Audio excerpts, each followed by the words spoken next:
এখন প্রসেনজিৎ পুরোপুরি ফেঁসে গিয়েছিল। কমিশনার সাহেব মহিলার দিকে সরাসরি প্রশ্ন করলেন, তোমার নাম কি? এবং প্রথমবারের মতো বর্ণালী সিং হালকা হাসি দিয়ে বলল, এসডিও বর্ণালী সিং। পুরো থানায় নীরবতা ছড়িয়ে পড়ল। সবার মুখ ফ্যাকাশে হয়ে গেল। প্রসেনজিতের হাত পা কাঁপতে লাগলো। বাকি সব কনস্টেবল অবাক হয়ে দাঁড়িয়ে পড়ল।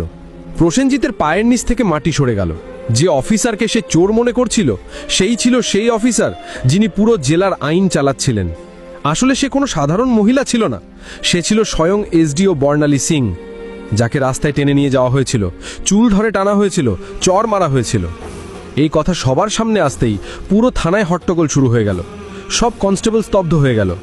কমিশনার সাহেব তীক্ষ্ণ দৃষ্টিতে ইন্সপেক্টর প্রসেনজিতের দিকে তাকিয়ে রাগে বললেন, প্রসেনজিৎ, তোর এত সাহস কিভাবে হলো যে তুই একজন সিনিয়র অফিসারের উপর মিথ্যা অভিযোগ চাপিয়ে দিলি?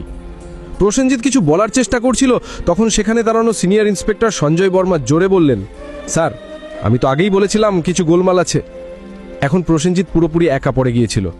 তখন বর্ণালী সিং তার শান্ত কিন্তু কঠোর কণ্ঠে প্রথমবার সরাসরি রায় ঘোষণা করলেন এবং বললেন, প্রসেনজিৎ, এবার তোর চাকরি গেছে, তোর সাসপেনশন পাকা, আর তোর বিরুদ্ধে এখন মামলাও চলবে। এটা শুনে প্রসেনজিতের যেন শ্বাস আটকে গেল। বাকি পুলিশরা তার থেকে মুখ ফিরিয়ে নিল।